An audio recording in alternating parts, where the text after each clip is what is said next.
Chief justice Pakistan نے کہا ہے کہ وزیر اعظم کے خلاف عدم اعتماد پر ووٹ تو ہر صورت ہوگا، پھر دیکھیں گے کیا کرنا ہے۔ آئین کے آرٹیکل 63A کی تشریح سے متعلق صدارتی ریفرنس کی سماعت میں chief justice of Pakistan justice Umar Ata Bandial نے ریمارکس دیے ہیں کہ وزیر اعظم کے خلاف تحریک عدم اعتماد پر ووٹ تو ہر صورت ہوگا، ووٹ ڈال کر شمار نہ کیا جاتا تو توہین آمیز ہوتا۔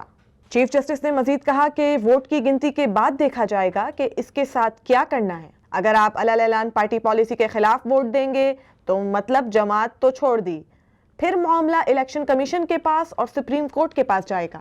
انہوں نے ریمارکس دیے کہ اصل معاملہ تو نااہلی کی مدت کا ہے۔ دوران سماعت اٹارنی جنرل نے بھی عدالت میں تسلیم کیا کہ ووٹ کے بغیر آئین کا آرٹیکل 63A کسی رکن اسمبلی پر لگ ہی نہیں سکتا، دیکھنا یہ ہے کہ ووٹ ڈالنے کے بعد رکن کے ساتھ کیا ہوگا۔ چیف جسٹس نے دوران سماعت ریمارکس دیے کہ 63A میں ایک طریقہ کار موجود ہے جس کی روح کو نظر انداز نہیں کر سکتے۔ عدالت کا کام خالی جگہ پر کرنا نہیں، ایسے معاملات ریفرنس کے بجائے پارلیمنٹ میں حل ہونے چاہیے۔ آپ کو یاد دلاتے چلے کہ اپوزیشن جماعتوں نے وزیر اعظم عمران خان کے خلاف قومی اسمبلی میں تحریک عدم اعتماد جمع کرا دی ہے، جس پر اسپیکر قومی اسمبلی اسد قیصر نے 25 مارچ کو اجلاس طلب کر لیا ہے اور ممکن ہے کہ ووٹنگ 28 یا 29 مارچ کو ہو جائے۔ اپوزیشن نے تحریک انصاف کے 29 کے قریب رکن قومی اسمبلی کی حمایت کا دعویٰ کیا ہے، جس کے بعد حکومت نے منحرف اراکین کو آرٹیکل 63A کے تحت نااہل کرانے کے لیے سرگرمیاں جاری کر دی ہیں اور صدارتی ریفرنس سپریم کورٹ میں دائر کر دیا ہے۔